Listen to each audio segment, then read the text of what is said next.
We estimate, if you take all categories of Afghans, that there's nearly 8 million Afghan people that do not live in their homes, either as internally displaced or in different categories of people in neighboring countries and further beyond, including in Europe. The refugee issue is only one of the many questions that are open between Pakistan and Afghanistan, but also with Iran.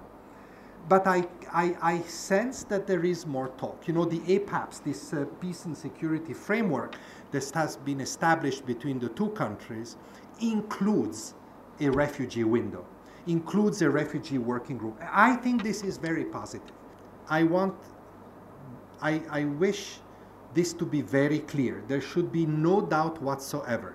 We have a solution strategy for Afghan refugees in place. It was put in place on our side by my predecessor, who is today, as you know, the Secretary General of the United Nations, called the Solution Strategy for Afghan Refugees. That remains the centerpiece of our approach. And that solution strategy is essentially meant to reinforce conditions for voluntary and sustainable return.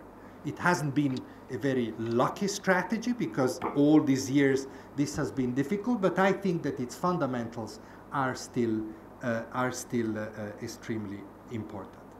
Very good introduction, and many thanks to